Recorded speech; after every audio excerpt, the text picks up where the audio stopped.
It's Dave Lawrence, the Workforce Afternoon, and I'm glad you're listening and a part of my show, especially as I get to thank you all week for 5 years on the air here in Honolulu with a great party and concert and a lot of guests who've been a big part of my trip.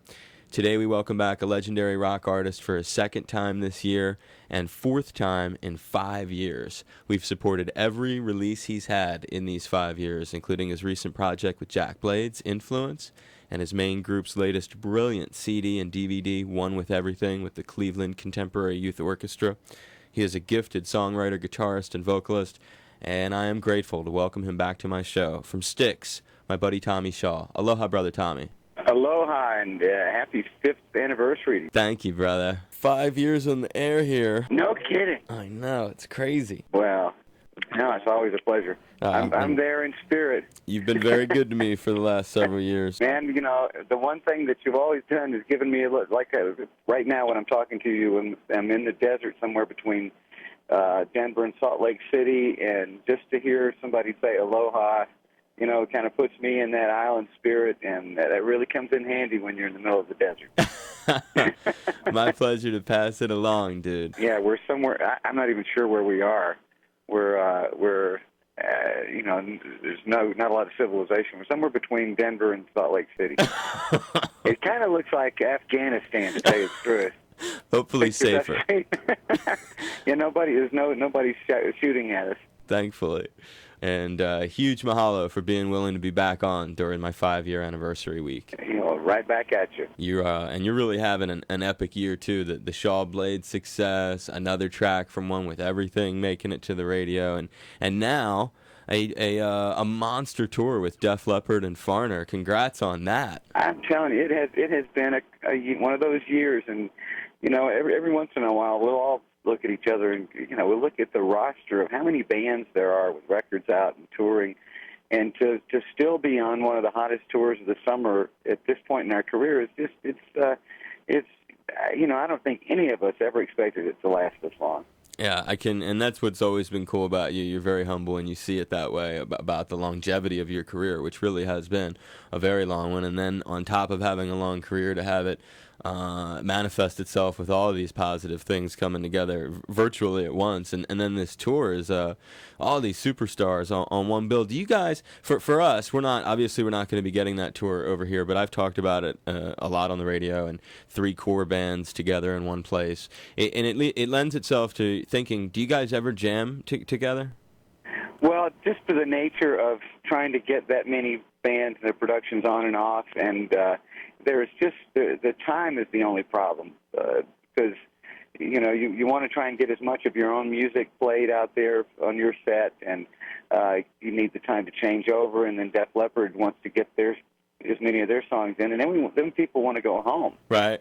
So we do it in our minds. There's not only that. There's so many more songs each band would like to be playing. Right. The songs that we're leaving out of our sets would make another whole great evening of entertainment, you know, for all 3 bands. So you're really getting the essence of all 3 bands, just the purest essence of it, and you know, for having 3 bands come to your city like that, I think that's the best thing you can do for everybody, for people who paid a lot of money to come see you, just to give them your very best, and then let the next band get up and play, and then let everybody get home and get back to their lives.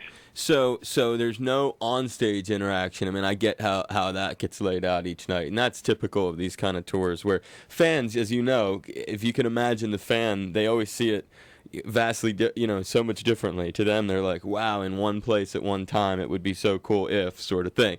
But at the same time, if you did that and then you didn't play that certain song they came to hear, then they really would be mad. Yeah, and exactly. No, I totally get the two sides of it, and I've understood that dynamic for a long time. Some of these great Skinnerd and Purple together, and I'm like, are they gonna jam? But it just doesn't work out that way. I did get to jam with Deep Purple when we were Wembley in London, and I got up and played Smoke on the Water with them, and Steve and I traded riffs, and nice. And I wound up singing along with it. It was great. And that was recently, right? You guys did a whole tour over there with them. Yeah, we did that. We did that after the Shaw Blades were earlier this year. Yep. And then It's been a busy year. I forgot that we we did a tour with Deep Purple, and then came back, and then we started this tour, and this will go through October. I just saw Purple. I was on the East Coast visiting my family. I saw them at Radio City Music Hall with Vanilla Fudge. What a great band, and just the greatest guys. They're so nice, I know. Steve's dynamite, Ian Gillan. They're just really solid brothers. And are you having fun off stage interacting with Def Leppard or Foreigner? Is there any interesting stories or fun times that you've had with those other cats? Oh yeah, we're it's like one, it's like one giant band. With all three bands, and Joe is he's really probably the most gregarious of them all. But at the same time, we're all kindred spirits out here. So it's like we knew each other before we even met each other. So there's been this comfort zone from day one where everybody's comfortable warming up around each other and being you hanging out after the show, before the show. Days off. In fact, I think we're all going to go bowling on my birthday up in Oregon. Oh, cool. So yeah, it's just when you have bands who've been around and been up and been down and have a lot of experience out here, it just tends to be a little easier going all the way around. There's no drama. There's no things happen, things break down. Some nights are harder than others, and then there's no gnashing of teeth. Nobody. Everybody just lets it go, and on to the next one.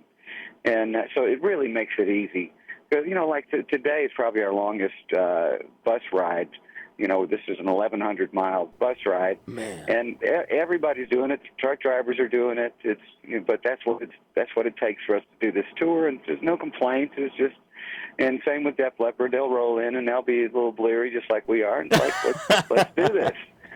It's really, really amazing because, they're our newest friends. We've known the Foreigner guys for years, but to see Def Leppard, because they're such rock stars, their music is a part of my life, and to see them up on stage really in their prime, and then to come off stage and they're just other guys working on the tour. There's no superstars backstage, believe me. No, I've had Phil Collin on the show, and I've heard they're just really wonderful guys. And I think personally, and I'm sure that you would probably agree, isn't their drummer Rick Allen just the most inspiring cat? He really is. And one thing that we can do is go up into his world and come up from where he comes up out of the stage to get on his kit. There's a whole little world back there. And so we go back there and watch him play, and we're just amazed, not only at his technique and everything, but when you watch that guy out and play, he loves what he's doing so much that you just can't help but be moved by it. Yep. He is something else. I mean, he is just like on so many levels. He can inspire you as a person, if you're having a tough day. And he was backstage. Well, I heard him yesterday playing on Todd's kit. It was cool hearing him on Todd's kit back because ours is on a separate riser, that moves on and off the stage. And I heard Todd's kit, and I said, "That's not Todd." And there he was jamming on Todd's kit. Oh, how cool is that? Oh, your drummer's a monster too, man, without any question. I mean, he is just such a solid. I mean, he tears apart on that One With Everything record. It's just and then the other crazy thing, I think it's three monster drummers too, because you got this gem in Jason Bonham on the tour. Oh, why not? John's kid. I mean, no, there's no shortage of talent in any respect out here, and so that it does light a little fire under each and every one of us to not want to be the guy who has the most clams at night. And has your buddy, has Jack Blades come to see the tour yet? No, he's been busy with Night Ranger. They have a new album out right now, and in fact, they're in Denver today. I just talked to him a few minutes ago. Did you? Yeah, he's doing a radio show today in Denver, and so they've got his new record. Is just if you're a Night Ranger fan, you got to check this thing out because it is. I mean, it's like Night Ranger with a vengeance. Is Brad still playing guitar with them? Yep. He's a monster. Brad Gillis. It's a great band. And but we're all still looking forward to going out and we're doing Shaw Blades again in November, December. I saw. We pounded the hell out of that Summer Breeze, Tommy. I heard, man. I mean, we owned that thing. And we still got to figure out a way to come over there. You do. You know, we keep trying to talk to our manager and say, look, we can play there and we can have like a band meeting and you have to come, you know. And or just, I mean, you and Jack, that seems like it's easy because it's just the two of you, right? Or do you have like a little band that's going around with you? Well, we have a guy named Willie Vankovich comes out and sings a third part and plays acoustic and he plays mandolin. But that's it. And he tours with us live, and that's it. So three of you. I mean, the expense on that is low. So anyone listening should really consider, you know, maybe ponying it up, being the promoter for friggin' Shaw Blades our way. And you know the story that I've never heard you talk about. I talked a little bit about this with JY, but you guys, especially now. I mean, now it's really a lot more relevant, I think. I want to know how you got hooked up with Billy Preston that time, and then what experiences transpired. Well, let's see. I'm trying to think of was it the first time we met him? I met him quite a few times. I'm not sure if it was the first time, but when we were at Eric Clapton's Crossroads Guitar Festival down in Texas a few years ago, he came with Sam Moore, and we were all hanging out backstage, and just kind of, I don't know, we wound up singing along and doing all, it was just a bunch of dudes, a bunch of musicians, which I love because, you know, those guys are, well, you know, he played with the Beatles. Yeah, I know. And Sam Moore was with Sam and Dave. I mean, I remember Sam and Dave when I was living in Montgomery, and I used to play their music, and just, you know, that's part of who I am is both those guys. But, you know, once again, when you're backstage and you're at a gig, you're all just fellow musicians, and he was always like that. And he came to jam with us one time in Las Vegas, and this was shortly before he passed away. And he was not at the peak of his health, but when he got up on stage, it was like just like it is with everybody else. When you're on stage, if you got the flu, or if you're sick, or if you're just not right, something happens when you get on stage and you connect with that performer part of yourself. It's like impervious to health. It you know, you get that adrenaline going, and you just rise above all of it. And that's the way he was. In fact, he had to go to the hospital after the sound check and then come back. Man. And he put on a show that night. We played probably an extra 45 minutes with him and Sam on the show, and it just wouldn't end. And it was unbelievable to be on that stage with these guys who have played in front of so many great audiences over the years and worked with so many great musicians and singers and bands. And you know, but there we were just bandmates on stage there with Billy Preston. I mean, what do you have on tape of that? Do you have it? There's a little bit of film and of that night. Could you ever release the audio? Yeah, I don't know. It's just a board tape. Still, you know, but it's out there somewhere. The one thing that I do remember that is at the sound check is we got him to teach us what's that little piano break in Nothing from Nothing Leaves Nothing. It's dun dun dun dun dun dun dun dun. You know what I'm talking about? Yeah, totally. And Lawrence, who's a tremendous piano player, Billy's just got this. He's self-taught. You know, his mama taught him how to play in church and that sort of thing. And Lawrence has studied at the London Conservatory of Music in Ontario. And so Lawrence is more classically taught. So to see him figuring out what Billy was doing naturally like that, it just looked like Billy was just patting the keys. It was amazing to see Lawrence have to try and figure that out. I mean, as brilliant as he is, but he did get it. In fact, we jammed on that. You know, that would be the break that we would go to every once in a while, jamming. Did you guys do Will It Go Round in Circles? We did. Nothing from Nothing Leaves Nothing. I believe we did Will It Go Round in Circles. Man, I gotta get that bootleg, Tommy. I'm gonna search that out online. Yeah, it was. You know, it was one of those nights, and Sam got off on he got off on this tangent and just was winging it, and we're following him for this. It was beautiful. You got good memories of it, huh? Oh yeah, it was just one of those extended Styx sets like we never did before ever and haven't done since. And the fans were just eating it up. I don't even think the union charged us overtime or anything that night. It was amazing. Oh, I bet. Styx with Billy Preston, man, and Sam Moore. Forget about it. I mean, that's just insanity right there. That's a bootleg I'm going to have to seek out. I know. That was where they were up there taking us to school. I bet. And it was some of the best school I ever went to. I bet, man. Have you ever met anybody and were so starstruck you couldn't react properly? And you look back at it and you're like, man, I remember when I met him, I just didn't even know what to say. Well, I remember when it was so much that I didn't even go meet them. I was recording an album in London, and I had a flat that I lived in there for about 3 months. That was right around the corner from EMI Studios, or the Abbey Road Studios. Mm-hmm. And I would walk across that street that's on the Abbey Road album cover every day to go down to where there was coffee, and walk past Abbey Road Studios. Well, I got an invitation to go to the 20th anniversary of Sgt. Pepper's, and, the living members of the Beatles were going to be there. I couldn't do it.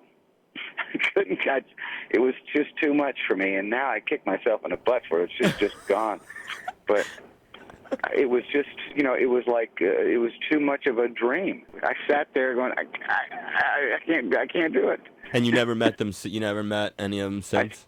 No, I still haven't met them. I jammed. I did a Little Help from My Friends at the Universal Amphitheater in L.A. With who? With Ringo. Oh, wow. And the All-Star Band. He brought me up and we jammed. So you did do that? I did a Little Help from My Friends with Ringo.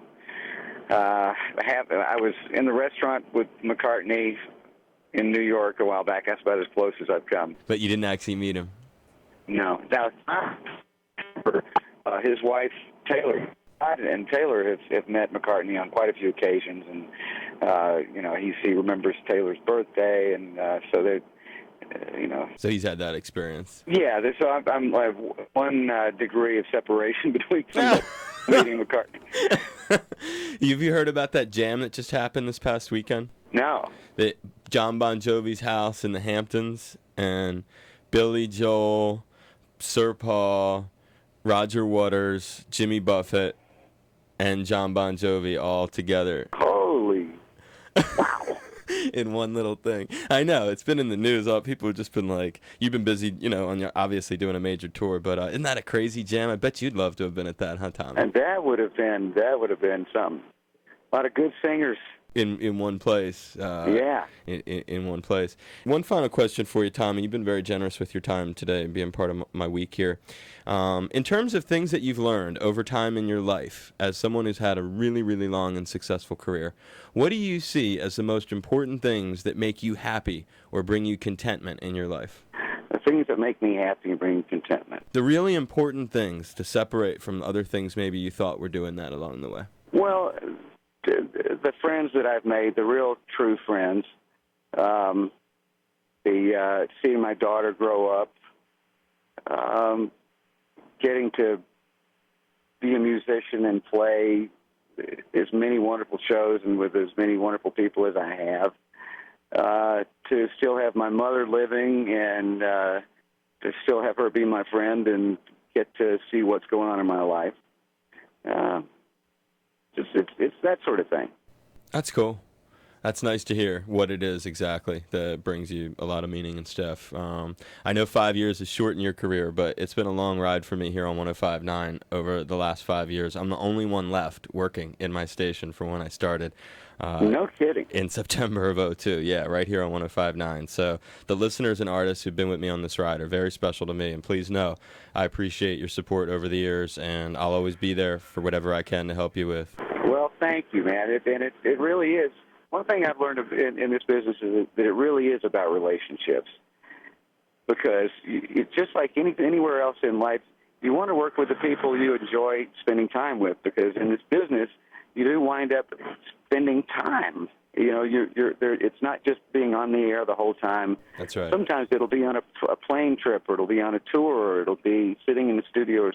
And it's that time when you're not on the air, when you're not on, that those are the people that if you have the choice, you're going to want to be with the people who are decent folks who you enjoy being around. And that winds up being how things develop and how you get called upon to do things. So it really is it really is about human connections and relationships. Oh, I certainly agree with you, very much so, and I'm super appreciative. That's why when I heard about your thing, it was like I immediately thought I've always had a great relationship working with you, and it was like, yeah, I'll do it in a heartbeat. But other times, something like that could happen, and you can find a really good excuse why not to do it. Oh, that means a lot, man. I love hearing that, Tommy. Well, you've been very good to me, and please know if you want to come out here and do a gig, reach out. We'll try to do everything we can to make it doable for you. Well, I'm gonna put that pressure on my manager again, see if we can't do that. Please do. A big mahalo and much aloha.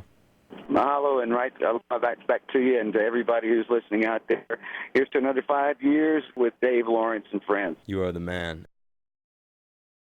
Aloha, it's Tommy Shaw of Styx, and time sure has flown by. We're celebrating 5 years of radio with our buddy Dave Lawrence. Congratulations, Dave.